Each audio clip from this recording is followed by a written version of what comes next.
What's going on, guys? We're going to pull up an image in GIMP. If you're not familiar, GIMP is a free open source program that works much like Photoshop.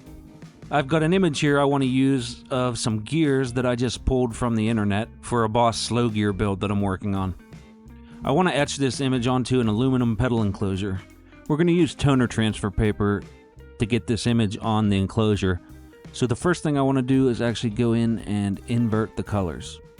What this will do is create a mask for us. All the black around the outside of the image and in the image will be masked and won't get etched. And all of the white in the image will be bare enclosure and will get etched.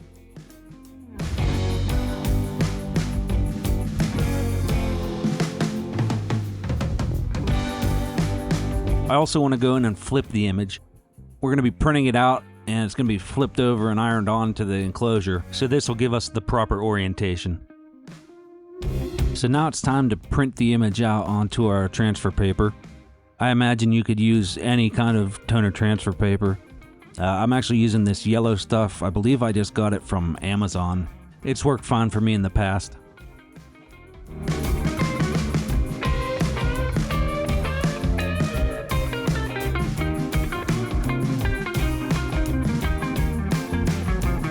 I didn't film any of me ironing it on. I felt like that was probably fairly self-explanatory, so here I've just removed the toner transfer paper, and obviously the toner has transferred. So I'm just cleaning it up a little bit. There was a couple pieces of the paper still stuck around the outsides there.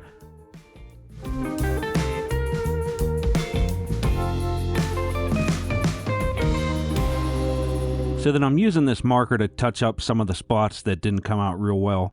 When I've done this making PCBs, it's been my experience that you always have a spot or two that doesn't come out perfect. This was just put onto a raw, bare aluminum enclosure, so I probably should have, in hindsight, smoothed it out a little bit. But I believe that's why there's so many spots that didn't quite come out the whole way on this one.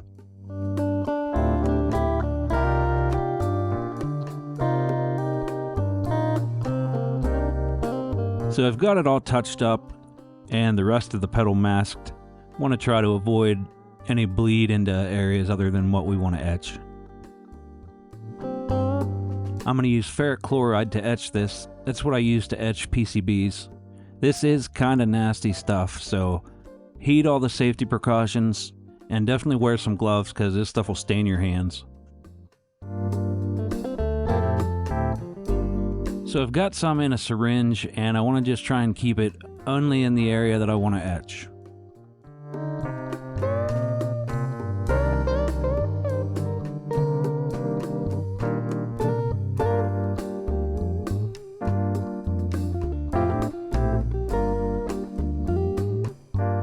So here you can see it's starting to kind of bubble up there. We're getting a little bit of a reaction going on now.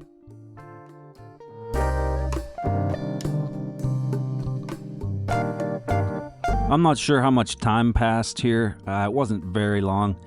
It was maybe a few minutes. Once it started having a pretty good reaction, I wanted to kind of check the progress.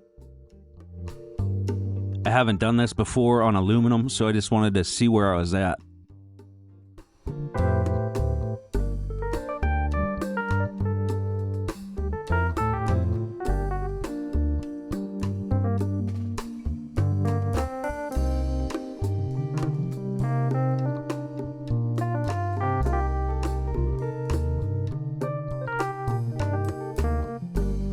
So I've sped this up. I ended up doing this process 2 more times.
So once this was finished, I took it and rinsed it under cold water and got all the masking tape off and everything.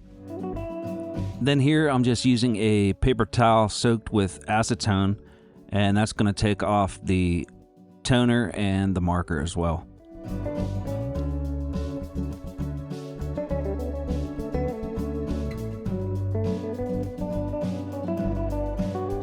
I just went over it a couple times to make sure I got it good and cleaned up.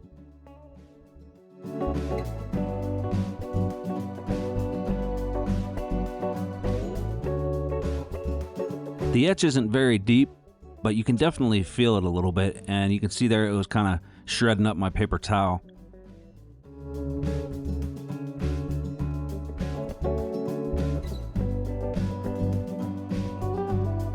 So there's what we ended up with. I took some sandpaper to the top of it afterwards. I think it was like 150 grit I used. I'm pretty happy with how it turned out. I'd call it a success.